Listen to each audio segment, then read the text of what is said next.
tardes. Y nada, hoy vamos a presentar los libros Tan difícil como raro y Cuerpo vítreo de Juan Vilá y Aurora Feijoo, respectivamente. Y voy a presentarles brevemente. Juan Vilá nació en Madrid en 1972, estudió filosofía, pero durante años se ha ganado la vida como periodista.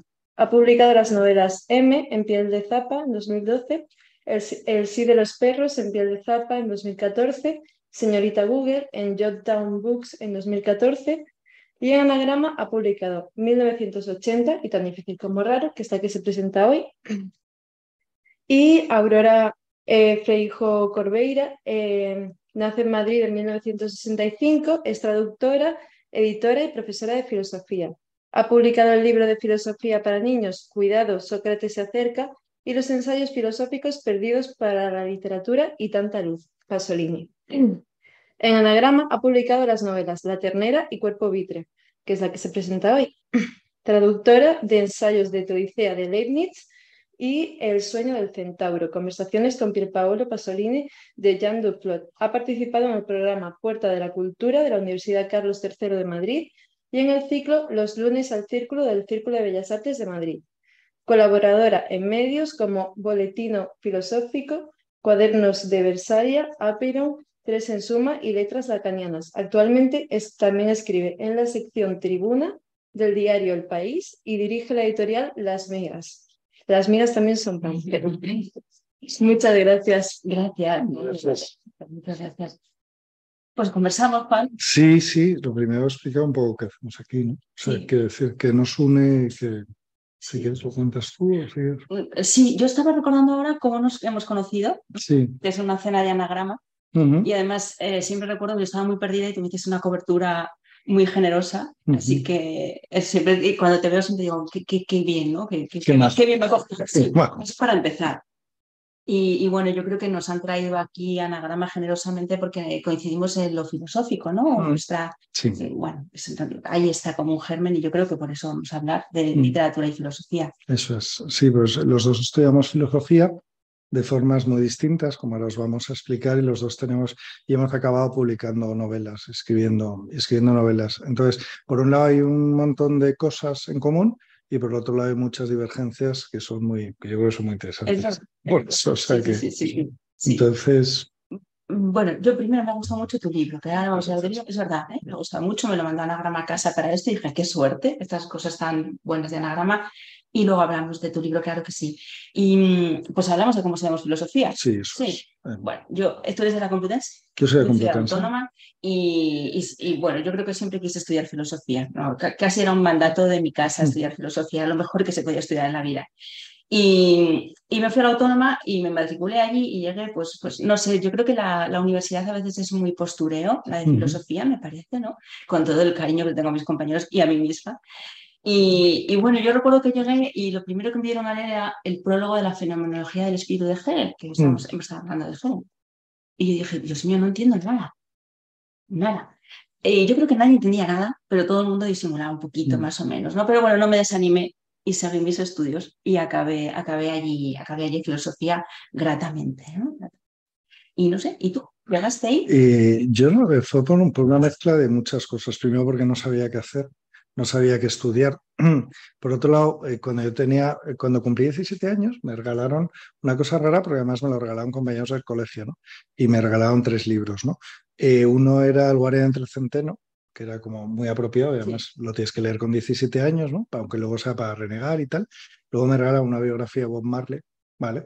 Y que es el único de los 3 libros que nunca llegué a leer, aunque a mí Bob Marley me gustaba y me gusta, pero tanto como para leer una biografía, pues a lo mejor no. Y luego me regalaron El Anticristo de Nietzsche. Entonces, no sé muy bien por qué me regalaron El Anticristo de Nietzsche, que los otros libros sí que podían tener, pero de alguna forma me convertí en un nietzscheano furibundo. Y luego a raíz de eso empecé a leer a Schopenhauer, y es unido a un momento de desorientación vital y luego unido también a una persona de referencia que para mí siempre ha sido que yo quería ser como él de pequeño, que es Santiago Albarrico. Entonces yo, y además lo hablaba con él porque él fue el que presentó Tan difícil como raro en la Cervantes, en la librería Cervantes, y yo no sé, en qué momento pude pensar que tenía alguna posibilidad de parecerme a él desde algún punto de vista intelectual o desde algún punto de vista de tal.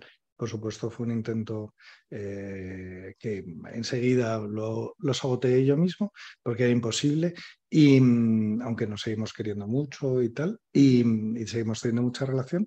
Y mi paso por la facultad fue raro. O sea, pues la facultad de Filosofía, la Complutense, yo recuerdo como un espacio muy mediocre, un espacio muy gris, un espacio. Tú piensas que vas a llegar ahí, que vas a encontrar un montón de gente muy sabia, que vas a encontrar gente muy inteligente y tal.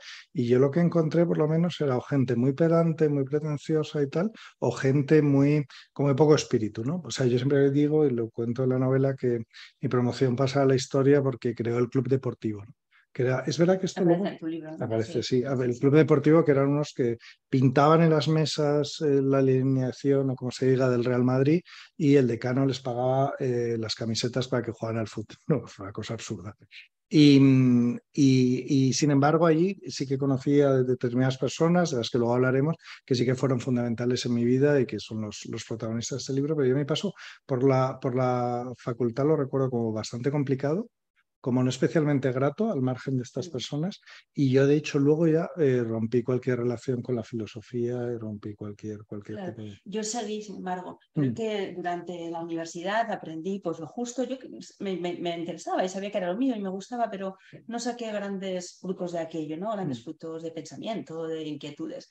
Y luego me presenté a una posición de filosofía y dije, ah, pues esto sí que me gusta y me interesa. Y entonces aprendí mucho más. Y a partir de ahí también pues seguí estudiando, me metí en el máster en la Complutense, ¿no? Que me llevé ahí todas mis cosas. Algún profesor de la Autónoma me decía, ¿cómo eres capaz de llevarte todo a la Complutense? Y yo, pues lo siento, me voy. Y allí estudié con José Luis Pardo, disfruté muchísimo, hice un trabajo fin de máster sobre la identidad personal, que creo que tiene que ver con nuestras novelas, que podemos hablar luego de ello. Y entonces aprendí mucha filosofía, disfruté mucho y ya creo que está siempre, siempre en mi vida, ¿no? Doy clases de filosofía también, en un centro, bueno, pues sí. ¿Y notaste mucha diferencia entre la Complutense y la Autónoma? Es que era una edad diferente y unos estudios diferentes. En la Autónoma yo era una chavala, entonces, bueno, pues hace otro tipo de grupos que a lo mejor se pueden ver aquí, ¿no? En tu libro, ese modo de agruparse, de salir, de entrar, de noviarse.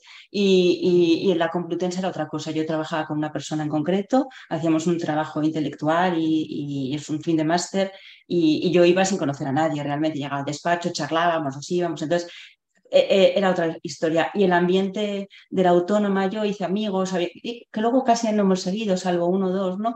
Digamos que lo pasé bien. No sé si diría mediocre, había gente que quería estudiar de verdad, que quería hacer una revista, que quería hacer como algo que perdurase, ¿no? Un grupo intelectual. Sí. Pero bueno, había otros muchos que no estábamos en eso, que no éramos capaces o que no sabíamos situarnos. Incluso uno se pone un poco rebelde, ¿no? Cuando hay gente que quiere ser erudita, que además estaba muy bien. Pues no participé mucho de eso, pero tengo un gran afecto sin más, ¿no? Luego he ido a la Autónoma mucho tiempo después y he dicho, bueno, es que no es mi sitio para nada, no tengo nostalgia, no tengo... Pero sigo con la filosofía, leo filosofía. Sí, lees mucha filosofía.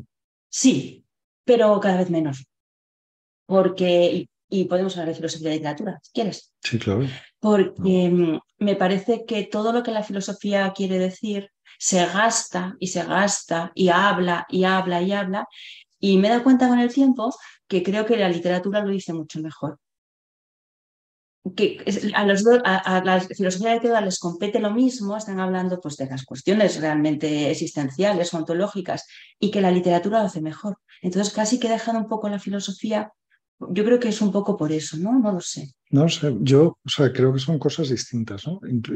Muy bien, yo creo que no. Entonces aquí vamos. Claro, sí, incluso yo me acuerdo, bueno, pero no serás como, por ejemplo, como Javier Gomá, que considera que la filosofía es una forma de poesía o un lenguaje, es una conexión con el mundo y tal, no sé. No leo mucho a Gomá. ¿Lees mucho a Gomá? No, yo tampoco. No sé si coincidiría con él o no, pero creo que coinciden mucho. Y creo que la literatura lo dice mejor que la filosofía.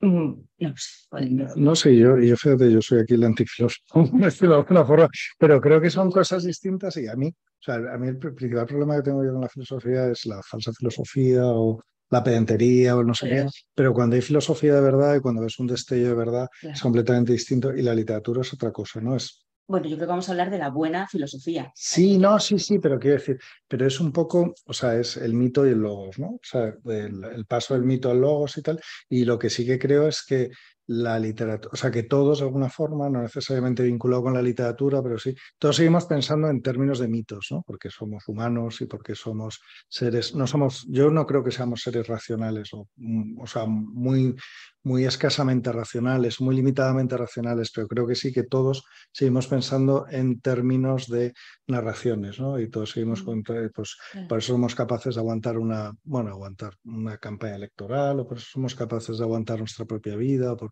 las historias que nos Claro. contamos y porque estamos permanentemente. O sea, yo creo que son como distintos niveles, ¿no?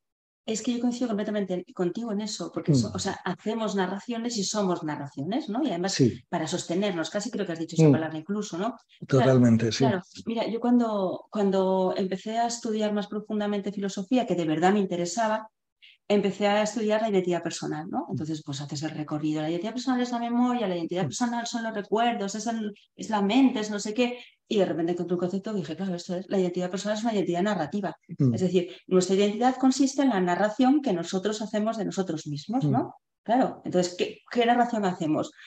Hacemos una muy aristotélica, que es la que practicamos casi todos, ¿no? Que es el ego que somos nosotros mismos y luego los actos que queremos contar, los que dejamos fuera y nos vamos construyendo. Y ese modo, que ya lo dice Aristóteles, es el que utilizamos nosotros, no solo en nuestras novelas, sino en nuestra propia vida. O sea, mi identidad personal es la que yo cuento de mí misma, la que acaba sí, de contarnos Belén, mm, la que estamos haciendo ahora de mm. alguna manera, ¿no? Entonces, como que nuestro sostén de lo que somos, de nuestro ser ontológico, es precisamente la narración. Y por eso hacemos narración también. O sea, Sí, por eso para mí se pegan, ¿no? Que es lo que te estaba diciendo. pero al margen de eso, luego sí que hay un saber, una posibilidad de filosofía, y sí que hay una posibilidad de racionalizar, o sí que hay una posibilidad de construir en torno a, pues no sé, en torno a abstracciones, en torno a conceptos, en torno, ¿sabes? O sea, que las dos, que eso te digo, para mí son dos cosas distintas, con muchas conexiones, con muchos, pero son cosas completamente, y a lo mejor puede haber objetivos comunes, ¿no? En el sentido de intentar explicar determinadas cosas que se pueden explicar desde la narración o desde la filosofía, pero son explicaciones distintas, ¿no? Una sería descarnada, si quieres, o sea, una sería más reducirlo todo a conceptos, reducirlo a abstracciones, y lo otro sería pues más buscar muñequitos o más buscar... no Sí, sé, la filosofía es más conceptual, pero por eso mismo, parece que estoy renegando de la filosofía, pero para nada, ¿eh? Pero por eso mismo que es más conceptual, me parece que llega menos. O sea, que el sí, concepto, sí, y tú que totalmente, eres que llega filósofo, menos, sí, que ya llega sé menos, cómo se con los totalmente, conceptos. sí, pero No vale, claro, o sea, eso le caños llega para menos Nietzsche. y llega muchísima más gente, o sea, la narrativa es común para todos, o sea, bueno, no literatura, sino esa identidad narrativa que tú decías, y la filosofía es como una parcela, como puede ser la física, bueno, no es la física, o sea, no podemos confundir con la ciencia, no son cosas distintas, pero... Bueno, cuando comparten racionalidad, sí, pero sí. Oye, a mí me llama mucho la atención en tu novela, porque en tu novela hay dos cosas relacionadas con la literatura. Uno es tu protagonista ¿Mm? recurre a la literatura de forma casi compulsiva, ¿no? Incluso con un matiz de ansiolítico, ¿no? O sea, hay un momento en el que lo dices, o sea, no, casi como una yonki de la literatura, ¿no? ¿Mm? Casi como refugiándose sus Sí, penas, o no para intentar comprender y tal. O sea, que ahí sería una relación un poco chunga con la literatura, ¿no? Y pero es ansiolítica. O sí, sea, sí, es sí, una pero de droga. ansiolítica. Sí, Vale. sí, sí, me calmo, ¿no? Es como sublimar, Sí. Mm. casi es un concepto psicoanalítico, ¿no? Es el sublimo con el arte, en este caso con la literatura. Y es porque me sostiene, me tiene en pie, ¿no? Mm. Me contiene. Mm. Sí, sí, sí, sí. Por lo Pero, menos le pongo eso, también en la ternera estaba, ¿no? pero sí, pero como con cierta ansiedad. Y luego hay una cosa que me llama mucho la atención, Ujú. que es tu desprecio a la poesía. O sea, no es que desprecio a la poesía, pero hay una serie, no, pero digo broma.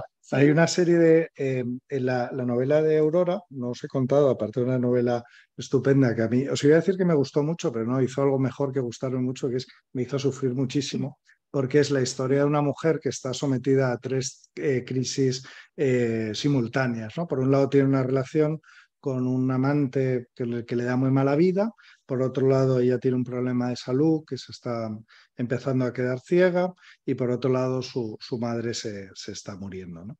Y entonces, sobre todo la poesía aparece en dos o tres momentos. Yo tengo aquí dos momentos, pero puede que aparezca más, ¿no?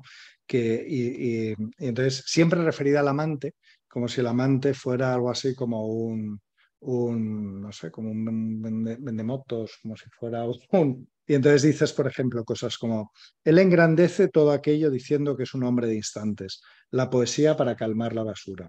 O, por ejemplo, hay otro momento que dices, no puede permitirse el trastorno de la poesía ahora. ¿Qué te pasa a ti con la poesía? Sí, no sé, se me ha escapado un poco porque a mí la poesía me gusta mucho, me cuesta leerla, no sé si a ti te cuesta, a mí me cuesta mucho, pero me parece que es, no sé si esto es goma o no, pero me parece que es como la palabra justa para decir lo que queremos decir, ¿no? Pero así que no tengo esa pelea, pero yo no sé si esa poesía del amante quise decir que hacía ripios más que poesía. No sé, puede ser, pero me llama la atención, sobre todo, Sí. esa caracterización de las, ¿sabes? De tanto la literatura como ansiolíticos, ¿sabes? Y además como con, o sea, de la misma forma cuando recurres a los ansiolíticos, cada vez te generan más ansiedad y cada vez, o sea, como que entras en un, puedes entrar, no necesariamente, pero en un de adicción y luego al mismo tiempo lo de la poesía. Y luego también me llama mucho la atención, pensando en tu trayectoria, que tu primera novela, que es La Ternera, la publicas ya bastante, o sea, ya con una edad bastante... yo también publiqué mi primera novela con 40 años, o sea, no quiere decir que yo publicaba mi primera novela con 20, ¿no? Pero que me llama la atención, ¿tú antes de La Ternera habías escrito ficción o no habías escrito? No, no. Pero antes te pregunto una cosa, ¿tú querías escribir literatura? Sí, perdona, yo antes de empezar o sea, yo lo que de verdad quise hacer siempre era escribir. Ah, Sí, literatura. O sea, cuando entré en filosofía era como una forma de entretenimiento o de como un gimnasio, como algún tipo de preparación para eso. Yo sí, siempre quise escribir. Y luego ha habido etapas muy largas que he dejado de escribir completamente, ¿no? Y ahora quiero volver a dejar de escribir. La novela de... Nah, eso es broma. Con la novela de Esther García Llobet.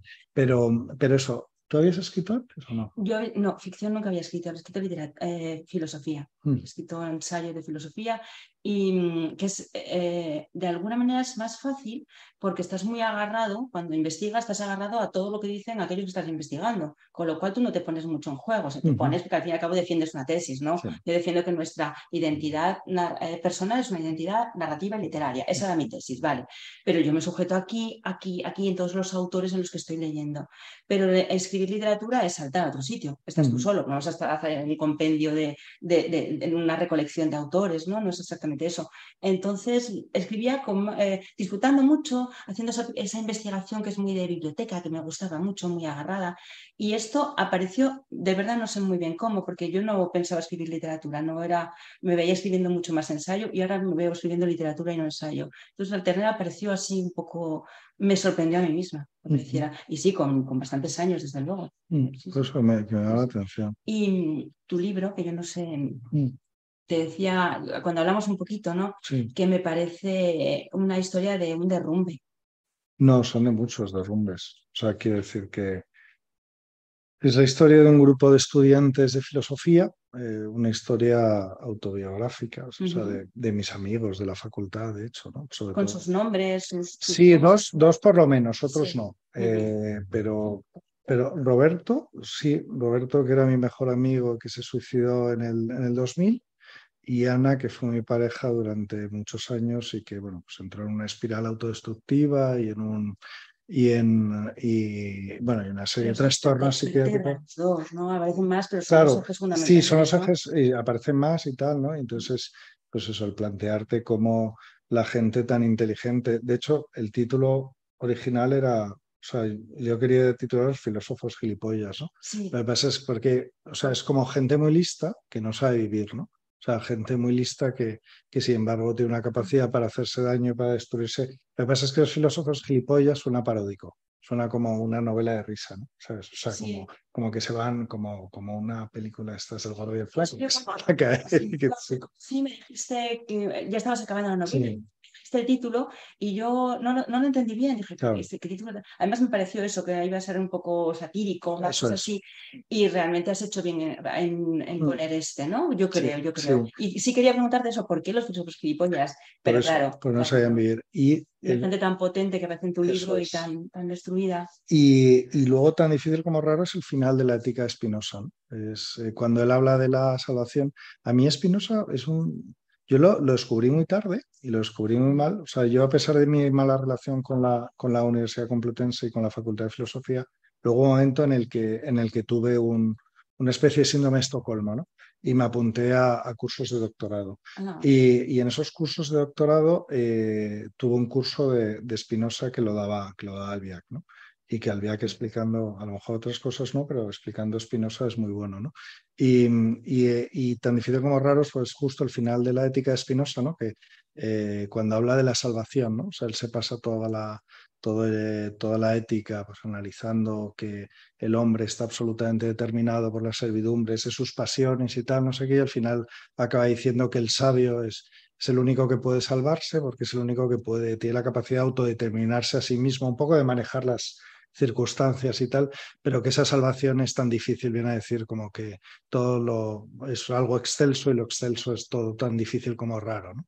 Y por eso lo puse, porque era una frase que a mí cuando tenía 25 años, cuando estaba haciendo esos cursos de doctorado, cuando estaba empezando la relación con Ana y tal, era como aspirar a eso, ¿no? Era como una aspirar y viene de eso, del afán de salvarse y de eso, de por qué unos se salvan y otros quedan, porque es tan difícil como raro salvarse, ¿no? Me parece muy adecuado. El título de mi libro iba a ser otro, iba a ser Un soplo más, porque es un verso de Rilke que siempre me ha gustado mucho, que Heidegger habla de él, bueno, el psicólogo de Heidegger, el caso es que Rilke dice un soplo más, al menos un soplo más, ¿no? Y yo siempre lo he oído como, espera un poco, aguanta un poco más, ¿no? Y me gustaba porque además me parece que en ese libro está él un poco más. De hecho, la frase la pongo en el libro, al menos un soplo más, y además me gustaba lo del soplo, me parece que dice bien, ¿no? Como una ligereza, pero que al fin y al cabo te deja, que te permite ir un poco más. Pero luego pensamos que el libro no iba a que el título no acababa de funcionar, ¿no? Y pensamos mucho, pensamos con anagrama cuál podía ser, y yo sabía que tenía que ser entonces algo físico, algo muy físico y algo del ojo. Pero las palabras del ojo no eran nada agradables, no decían mucho. Y un día busqué, pues cuerpo vítreo. Y yo creo que cuerpo vítreo dice bien porque hay mucho cuerpo, ahora hay una enfermedad, ¿no? En el tuyo hay una enfermedad mental, al fin y al cabo. Y hay mucha fragilidad también, ¿no? En lo vitrio. Entonces, enfermedad, fragilidad, cuerpo. No sé si te lo quería decir, me parece que en nuestros libros, que son muy diferentes, narramos de un modo muy diferente, pero que estamos ahí con Eros y Tánatos, ¿no? Con el amor y la muerte. Tú tienes claramente el suicidio de tu amigo Roberto, el amor con Ana y la enfermedad mental, y ahí está el amor el amor. Esa historia, esa historia muy enredada, ¿no? Al fin y al cabo, de un amante.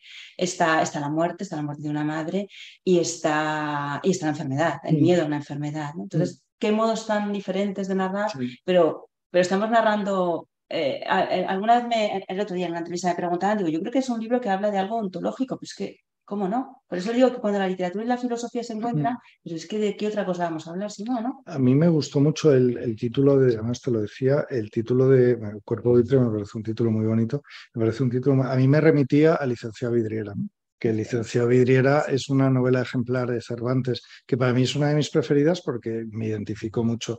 El Licenciado Vidriera es un histérico que además que era un trastorno, por lo visto, muy típico de pues el siglo XVII, que el cristal era muy caro, entonces la gente pensaba que se iba a convertir en cristal y que se iba a romper, lo que le pasaba a mucha gente. O sea, no es un invento de Cervantes, ¿no? Y es un trastorno muy, muy bonito, bueno, debía ser terrible. Y el tuyo es todo lo contrario, o sea, porque tu relato no es el relato de una histérica. O sea, yo utilizo el término histérico para referirme a mí mismo, o sea, como neurótico desquiciado, ¿vale? Entonces, no es justo lo contrario del Licenciado Vidriera, o sea, no es alguien que piensa que se va a romper, es alguien que se está rompiendo, pero por realidades muy chungas, o sea, pues eso. La enfermedad, la agonía de la madre, la relación, el desamor con el tipo este. Y luego me gustaba mucho lo de cuerpo también, porque me remitía a toda esta literatura que se está haciendo ahora, ¿no? Toda literatura eminentemente femenina, aunque no solo, ¿no? Que sitúa el cuerpo, bueno, es que yo estoy pensando sobre todo en mujeres, ¿no? Que sitúa el cuerpo de la mujer en primer plano, ¿no? ¿Tú te identificas con eso o no? No, no especialmente. La verdad es que no, me lo ponías en un correo y tal, pero no especialmente. No, traje el cuerpo como el cuerpo que nos preocupa a todos, ¿no? Como el cuerpo que tiene finitud, que tiene acabamiento y que en un momento dado te comunica que está ahí presente y que está para otras cosas, ¿no? Ujú. Por ejemplo, para sufrir, desgraciadamente, que además no, ni lo siempre desde muy pequeña pensé que no nos merecíamos el sufrimiento. Cuando algo me dolía, a mí el dolor físico me trastorna mucho, no, me trastorna porque no puedo entender que tengamos que sufrir. Es como no encuentro ninguna causa y eso también es muy chano. Si me das un porqué, yo puedo con todo, pero si no hay porqué, no puedo soportarlo. Puedo entender la muerte y ahí se lo pongo en el libro. Yo puedo entender que nos muramos porque, bueno, pero esto de sufrir, de tener una enfermedad Y tan por eso terrífica, tradujiste la Teodicea de no, Leibniz. no convencionada con Mm. la... No, no, no, no. La teodicia es eso, justificar la bondad de lo que hace Dios, ¿no? Que Dios es Mm. bondadoso y ya está. Es imposible justificarlo. Esto fue muy prosaico y Qué llegó va, qué bien. va, qué va, qué va, qué va. Bueno, pero bueno, da igual. Bueno, a mí me llegó la que dice, me dijeron, ¿tú quieres traducir esto? Yo tenía, yo sé, pues 35 años, ¿no? Pues, Mm. sí, tardé muchísimo en traducirlo, estaba embarazada, di a luz, me pasó media vida, pero fue así, dije, sí, claro, cómo no voy a querer traducirlo, luego que ello se convirtió en una cosa, claro, es así, Mm. pero bueno. La teodicea, vamos a hacer una cosa pedagógica.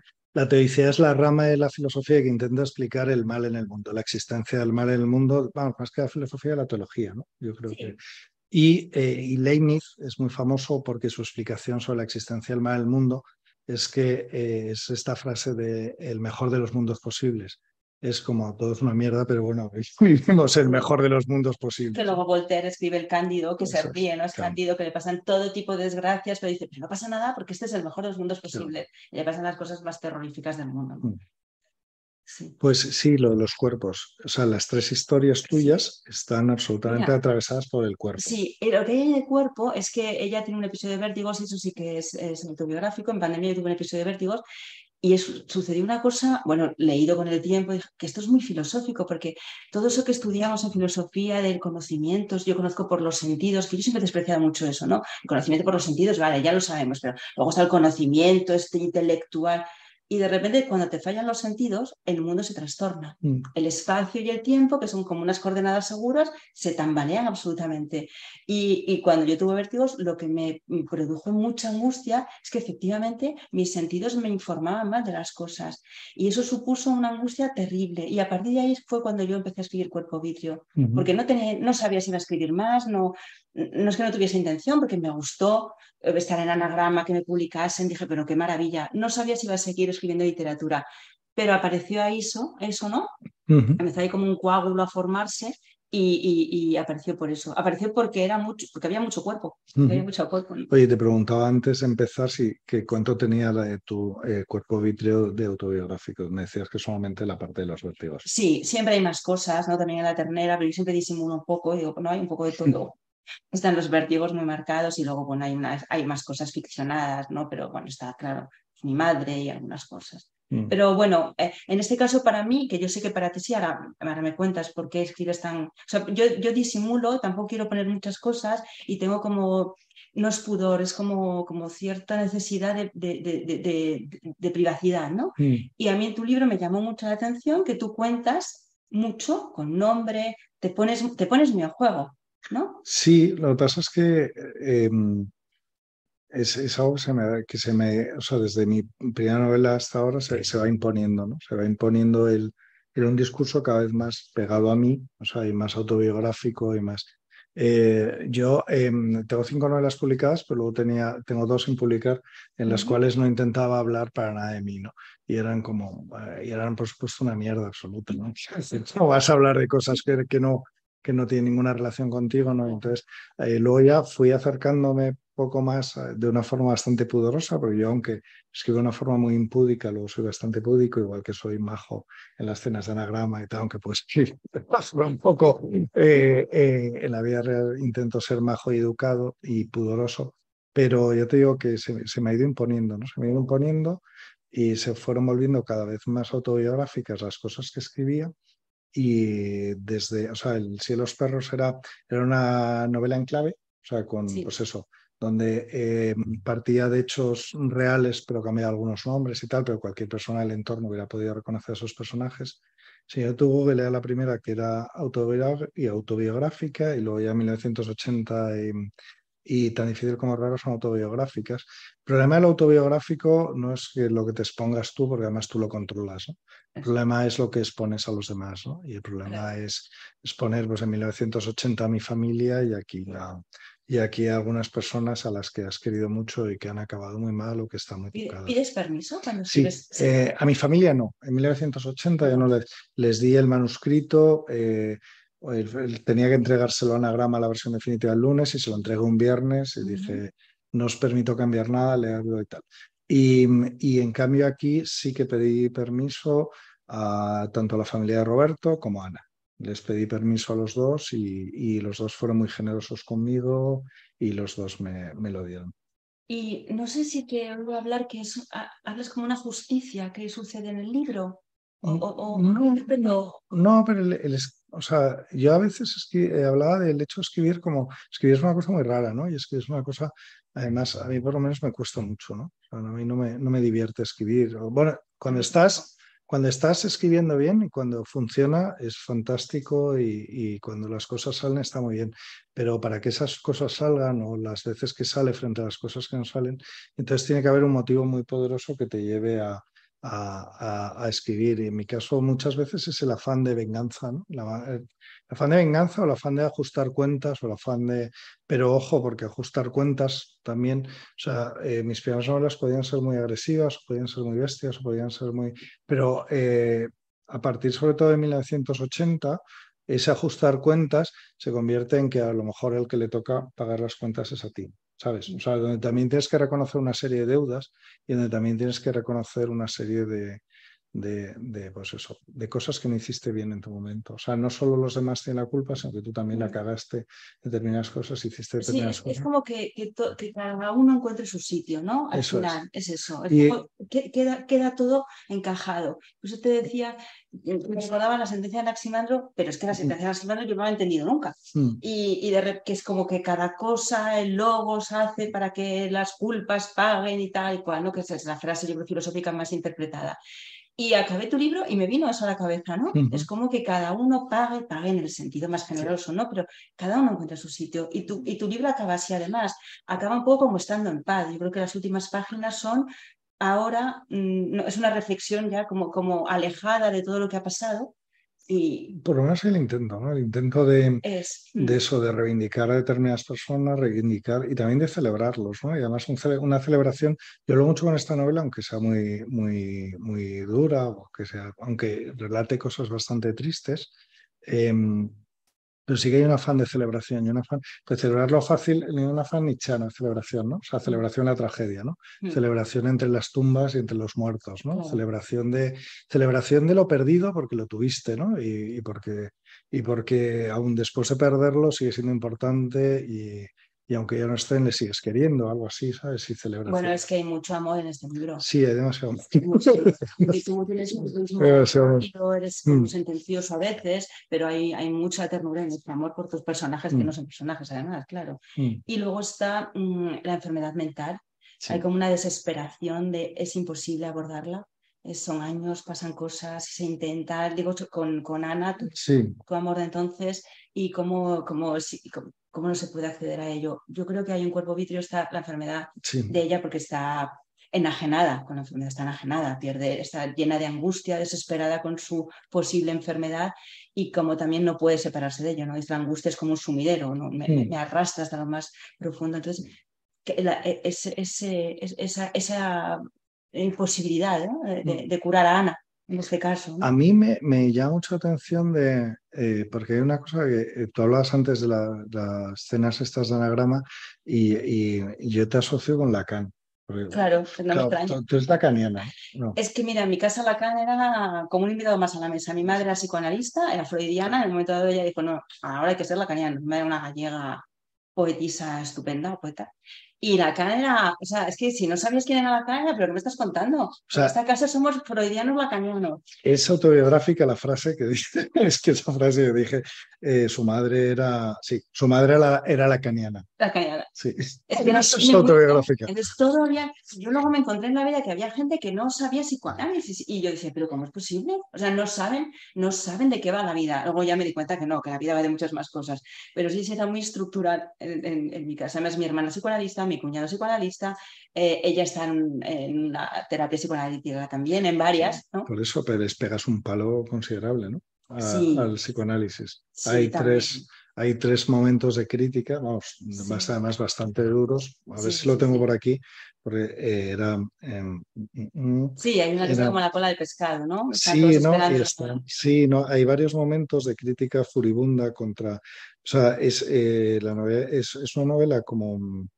Mira, se lo contaría a aquella psicoanalista que tuvo hace años, la que engullía el dinero que ella le daba en mano, como las gallinas los granos de maíz, caja registradora, sin recibo. Debe desconocer lo que significa una factura. Podría haber sonado una campanilla cada vez que entregaba el dinero al final de la sesión. Tenía cola en la sala de espera, como en una carnicería. Se daba a la vez. La última para contar sus miserias. Yo, gracias. Voy detrás de usted. La última para nada. A veces, más de una hora allí sentada esperando su turno en ese corral. Una vez dentro, ella había aprendido a abrochar la sesión. Así se llama, sesión. Sabía qué decir para que aquella psicoanalista le pareciese oportuno. Interesante, aquí lo dejamos, aquí te dejo. Era ella quien mandaba en realidad. Allí seguían las paredes plagadas de parloteos y aquella rillonera llena de dinero acumulado cada tarde con los billetes de los pacientes, clientes, el mercadeo de la palabra más íntima, no le diría nada, confesiones. Sí, yo creo que el psicoanálisis acierta mucho para decir que es una buena teoría del yo. Lo Ujú. creo de verdad, no creo que el descubrimiento del inconsciente es como todo para arriba y ya uno puede acomodarse mejor a explicar lo que somos. No creo que funcione también luego la terapia psicoanalítica, volviendo un poco a cómo tratar, ¿no? Los trastornos mentales, pero como retrato de lo que somos me parece que es fundamental. Y no sé, son un poco enfadados con los psicoanalistas. Sí, ¿no? ¿Y tu familia cómo lo ha recibido? No, es que los míos son muy buenos. Vale, vale, Mis pues, míos son excelentes. vale. No, por eso, porque leyéndote nadie diría psicoanalista, o sea, sería una cosa que a mí eso me llamó mucho, me llamó la atención. En este lo que aparece de trastorno mental y de enfermedad sí, pues eso, es un trastorno límite de la personalidad. Claro, es que el psicoanálisis trata a los neuróticos, ¿no? Y el límite es el que está entre el psicótico entre el neurótico y el psicótico, ¿no? Sí, que ya es como Que ya es es, imposible claro, hacer ¿no? lo que tiene Entonces, también. si son enfermedades crónicas, si son enfermedades muy, muy difíciles, si son enfermedades. De todas formas, no sé, hay un capítulo que es en mi novela, que es una auténtica, no sé, una reivindicación de la psiquiatría, ¿no? Una reivindicación de la psiquiatría precisamente porque ahora hay muchas corrientes antipsiquiátricas y ahora Sí, mismo hay muchas corrientes que cuestionan incluso la existencia de la enfermedad mental misma, ¿no? Entonces, yo parto de una tesis, que es que todos somos tarados, pero tenemos unas taras más o menos manejables, lo que hablábamos antes, claro. el neurótico, el psicótico, lo de el histérico, el no sé qué, no sé cuántos, pero hay personas que de verdad están enfermas y que de verdad necesitan una atención y de verdad necesitan unos cuidados muy determinados y no son como nosotros en ese sentido, o sea, son enfermos de la misma forma que hay personas que tienen una enfermedad de la piel, de las piernas, de los pulmones, del corazón, de lo que sea, ¿no? Y yo sí que, partiendo de lo compleja que es la psiquiatría y cualquiera que haya tenido a alguien enfermo o que haya tenido una enfermedad, y hablo, insisto, no de trastornos histéricos como los que yo he tenido, Claro. crisis de ansiedad, depresiones, pequeñas depresiones, tal, no sé qué, sino que la psiquiatría en realidad es una auténtica chapuza, ¿no? La psiquiatría es muy fácil que te acabe matando, ¿no? Pero aún así es mejor, es como la quimioterapia, ¿no? Para el cáncer. O sea, te puede hacer mucho daño, puede resultar fatal y tal, pero aún así, si yo tengo un cáncer, por favor, darme quimioterapia o lo que el médico, por supuesto, lo que el médico determine, ¿no? Y con la psiquiatría para mí, por lo menos, sería un poco lo mismo por eso, ¿no? Por eso, y porque también, o sea, como una reivindicación de ese saber, esa reivindicación de esa ciencia y de esa necesidad de lo que supone para muchas personas. Dices en un momento que Solo fui feliz cuando... Algo de la lucidez, ¿dices? No, qué feliz que fui. Eso era una frase que le gustaba mucho a Ana de una canción. Ah, Qué sí. feliz que fui siendo ignorante. Que por Eso cierto, es, eso es, eso es. tuvimos que Eso es. quitar, venían muchas más canciones en la novela, letras de canciones que tuvimos que suprimir porque las canciones están gratis en todas partes menos en los libros. O sea, si tú Ah, citas, hay que pagar por ellas. Entonces se suprimieron todas las canciones, vamos, tampoco había como 3, 4 fragmentos de canciones, menos esa, porque eso era un chaval que hacía mezcla Yamal, y bueno, solamente es una cita, qué feliz fui siendo sí. ignorante, y, y, y eso era, el chaval ya no tenía carrera musical, ¿sabes? Te estaban buscando al pobre Yamal y lo pudimos, y sobre Eso es que... la de qué feliz fui siendo ignorante, sí. que me- Mm. que dice Ciorón de la lucidez es incompatible con la respiración, que lo digo muchas veces, pues que cuando descubrí esa frase dije, madre mía, ¿no? Es como cuando me doy cuenta de que va esto, es que me muero, ¿no? No Mm. puedo respirar. Y entonces esa frase tuya me gustó mucho, ¿no? Qué feliz fui cuando fui ignorante. Pues yo no lo creo. Ya. No, Yo, no, es una tesis. yo no lo creo o sea, y detesto a Cioran porque fue muy importante en esos años de formación. Y claro, el siguiente paso cuando lees a Schopenhauer, o sea, empiezas con Nietzsche, lees a Schopenhauer y con 17 años lees a Cioran. Y bueno, luego ya me reconcilié con él y tengo cierta simpatía, pero a mí Porque no es filósofo y porque escribe eso es, no es filósofo, por eso es. eso me gusta más, porque es mucho más directo, a lo mejor es por eso, no es más literario y Es dice mucho mucho, más. eso que te decía al principio, ¿no? Hay que decir esas cosas, pero si las digo literariamente y con esa certeza, ¿no? Que es como una flecha, pues mejor. Entonces en Cioran encuentre eso. Pero uno Me tiene, agota, también sí, leerle, pero te da la sensación de que es un farsante, ¿no? Alguien que se pasa toda su vida sí. despotricando de la vida, ¿sabes? Y luego además él está feliz siempre Claro, con sí, Cicerón, sí, entonces no, dices, por bueno, por eso, o sea, que ni es se alguien. suicida ni nada. Pero sí que tiene una cosa buena Cioran frente a, por ejemplo, para mí hay autores que cuando los lees te dan ganas de vivir y autores que te dan ganas de morir. Y yo sé que esto cuando lo digo la gente se enfada, pero yo hablo de Pessoa. A mí Sí, Pessoa me transmite esa pesadez, o sea, que es un escritor magnífico, que te transmite esa pesadez, ¿no? sí. Esa pesadez, De esa Lisboa angustia viendo todo esto. existencial y no sé qué, y es verdad que te dan ganas de suicidarte. Cioran, en cambio, te dice, hay que suicidarse, y en cambio te dan unas ganas de Pero morir. vive. Sí, porque te dice, pero vive, ¿eh? O sea, lo Mm, normal sería suicidarse, pero vive, que se sí. puede vivir, ¿no? En ese Y hay sentido. una escena que yo recuerdo mucho, que de haberla comentado mucho y tal, que es cuando había una huelga de basuras en París, y entonces Cioran era muy amigo de Beckett. Para mí Beckett es otro autor fundamental desde el punto de vista literario, y se iban a dar paseos entre los montones de basura. Entonces, imaginarte a Beckett y a Cioran paseando por ese París nocturno lleno de ratas y lleno de basura, me parece una cosa como aquí cuando hubo la huelga de basuras, una huelga de Sí, basuras que hubo bastante gorda, yo creo que fue en 2014 o así, que estaba todo lleno de demasiadas. ratas. Sí, claro, y echaba mucho menos a Roberto porque era lo que tendríamos que haber hecho él y yo Sí. si no se hubiera Bueno, suicidado. es que casi está dedicado a Roberto, ¿no? No, ya no, a los dos. Sí, bueno, es que la primera parte es mucho Roberto, ¿no? Mm, Y sí. bueno, con su historia Mm. tan, tan incomprendida por ti, entiendo, ¿no? En- También, ¿no? Estás siempre dando vueltas a cómo pudo suceder, sí. cómo, ¿no? Mm. Creo que no te, que bueno, acaba con cierto ajustamiento, pero que no te salva al seguir ahí Mm. pensando en eso. La lucidez, hablabas. Sí, la vida para el digo de nuestra... La lucidez, en cambio, en tu caso, tiene un valor salvífico en este libro. O sea, a pesar de lo que acabas de decir, o sea, incluso yo veía una metáfora o sea, una metáfora, no, un paralelismo entre Tiresias. Sí, Tiresias es un personaje de la mitología griega, que Tiresias primero es hombre y luego es mujer, o primero es mujer y luego es hombre. sí, Creo recordar, estoy hablando de memoria. Entonces llega Zeus y tiene una disputa con una de sus amantes, que no sé si es una diosa o es no sé qué, sobre quién disfruta más en el sexo, si el hombre o la mujer.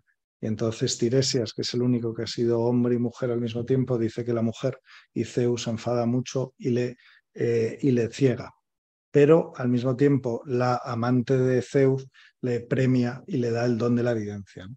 Entonces es el ciego que ve, ¿no? El ciego vidente, el ciego que no ve la realidad porque es capaz de ver. Y yo tengo la sensación de que en el caso de tu personaje hay eso, ¿no? O sea, hay un encuentro al final y a partir de la enfermedad o de la posibilidad de la ceguera y tal con la lucidez, y esa lucidez salvífica que le va a permitir librarse, asumir la enfermedad, la muerte de la madre y librarse del Sí, monte. de alguna manera ese terror en el que está, ¿no? Además el terror tiene que ver también con una posible ceguera de un ojo enfermo.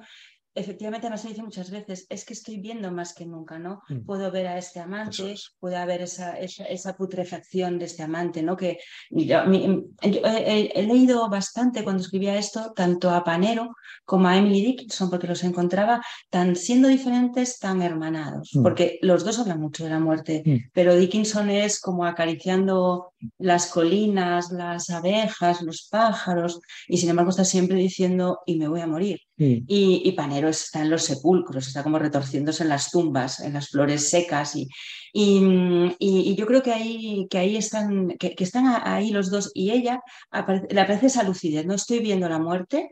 Y sin embargo, esto me permite ver mucho mejor todo donde estoy y seguramente liberarme. Entonces, en un momento le dice al amante, oye, mira, que quedas enterrado en este sitio bueno, pues de grillos, ¿no? Que están cantando. Y a la madre también le dice, mira, voy a dejar que te quedes muerta porque yo tengo que seguir viviendo. Entonces, ese miedo terrible que la oscurece los sentidos, la visión, hace que pueda haber otras cosas. Y luego que además lo tape, ¿no? Porque yo te decía eso de que la lucidez es insoportable, entonces, bueno, yo puedo tener lucidez, pero luego me la voy a tapar otro poquito, porque no quiero ver que esta vida es terrible de algún modo, ¿no? No podemos vivir en carne viva. Yo creo que si nos désemos cuenta, muchas veces eso es como me quedo en carne viva, entonces puedo entender, además eso te hace muy compasivo o muy simpático con el otro, ¿no? Puedo entender el dolor del otro porque puedo sentir el mío, pero luego tengo que cerrarlo porque si no me deshago, me muero. Así que ya tiene ese juego de lucidez, tapar, un poco todo eso, ¿no? Yo fíjate, la lucidez yo lo veo desde un punto de vista espinosiano, ¿no? O sea, quiere decir que la lucidez, o sea, lo que tiene que servirte es para manejar más o menos tu vida, ¿sabes? O Yo lo sea, veo para justo manejar. al revés. O sea, ya que me he enterado, con la lucidez ya que me he enterado de qué va esto, ahora voy un poco a tapar un poco y voy a poder manejarme. Voy a poder, ¿sabes lo que hago entonces? Narrar. Para sostenerme narro. Si no, no soy capaz. Porque es un poco una piel. Yo creo que escribir es un poquito ponerse una piel. Si estás desnudo, no puedes ni siquiera decirlo. Yo he cogido una frase de esta poeta rusa que dice, no le puedo relatar la noche porque estoy en la noche. O sea, cuando estás en la lucidez, y la lucidez es la noche al fin y al cabo, yo no puedo hablar. La lucidez no es eso es el deslumbramiento, ¿no? Por la luz. Pero es que la lucidez de la que yo hablo, es que es de presentación, ¿eh? No es que sea una cosa mía. La lucidez de la que yo hablo es de la vida es terrible, es terrible. Es un penar. Bueno, yo no estoy penando todo el día, yo vivo, Claro, soy feliz y lo intento ser, además, pero esa lucidez es terrorífica. Entonces necesito taparla porque si no, no lo puedo sostener. Y cada uno sostiene como puede. Y cada uno sostiene haciendo una narración de sí mismo. Ricoeur dice, Paul Ricoeur, que cuando uno va a hacer, porque él habla mucho con el psicoanálisis, ¿no? Entonces lo que dices, de lo que se trata es de hacer un relato soportable de uno mismo. Cuando tu relato, que tenemos siempre, desde que nacemos nos vamos relatando, entra en crisis, ¿no? Cuando, por ejemplo, esa mujer de ese libro entra en crisis, el relato ya no le vale. Entonces tiene que hacer un nuevo relato. Pasa la crisis además la lucidez, lo dice, y ahora voy a hacer otro relato. Esto, porque además realmente la vida es muy desordenada, la vida es caótica, ¿no? Solamente componemos una narración, cada uno la que puede y la que quiere, para sostenernos. Y cuando hacemos una escritura en un libro, hacemos también una narración, eso, que nos sostenga, nos contenga. Pero tiene que ver, a mí me gustó mucho esa cita, además que no lo conocía, bueno, no conocía nada de Paul Ricoeur, vamos, conocía muy poco, me gustó mucho, Sí. pero también tiene que, sí, además que me parece que lo explica todo, pero esa narración tiene que tener también una adecuación, tiene que tener en cierto sentido un poco en el sentido aristotélico de la verdad, o sea, que a mí es la definición que más me gusta de la verdad. Aristóteles decía que la verdad era la adecuación del verbo al ser. O sea, quiere decir que si tú decías que esto era madera, esto tenía que ser madera, ¿no? Pues una definición muy básica de verdad y muy de andar por casa, pero que para mí es Bueno. muy válida.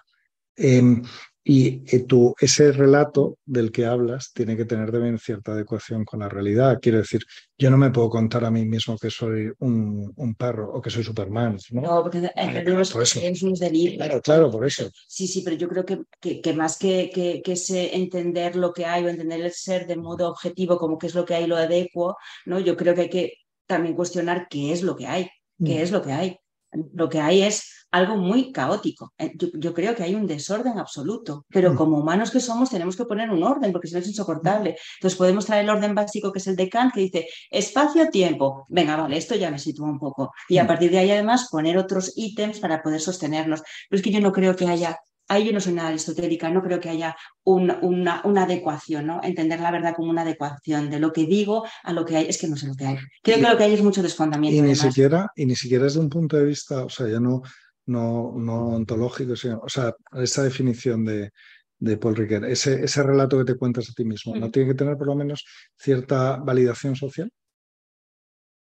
Si no eres por eso, si no es un delirio, claro. Sería mejor, claro que sí. Claro, que sí. O sea, no te puedes contar a ti mismo que eres, por ejemplo, marqués o que eres presidente del gobierno. Pues no, porque sería muy inadecuado, ¿no? Además vivirías muy solo.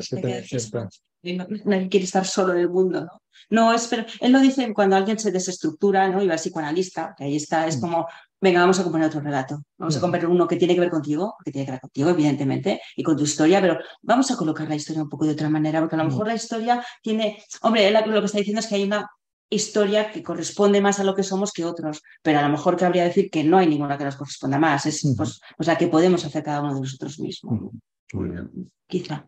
Que yo, y para acá, bueno, no sé si quieres hablar algo más, yo quería que me comentaras dos frases con las que acaba la novela, vamos, no acaba exactamente la novela, pero sí que de alguna forma yo creo que la resumen, ¿no? Si quieres decir algo, te las leo las dos y las puedes leer vinculadas o por separado, ¿vale? Estamos preparados para padecimientos que ni sospechamos, y eso a lo mejor sí que está como con mi libro.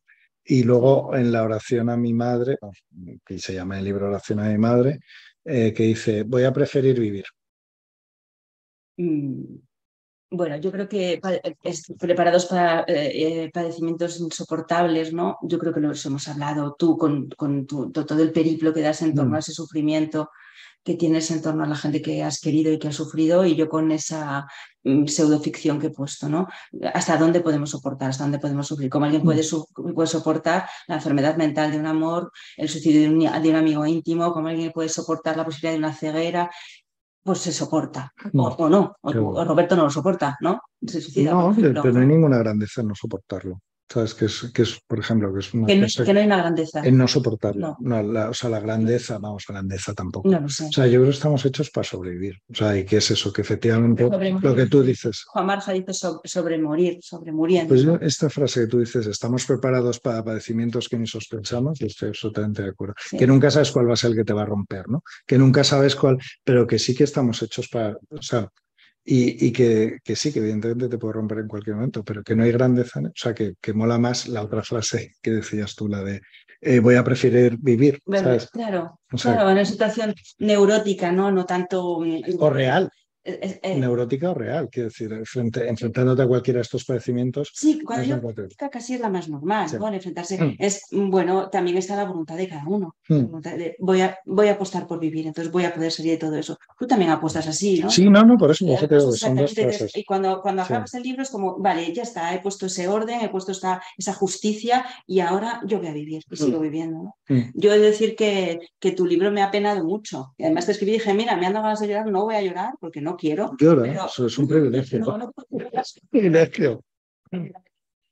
Bueno, me trastornó, ¿no? Y bueno, como además nuestro título era Trastorno, y creo que al fin y al cabo hemos hablado de ambas cosas y muy gratamente.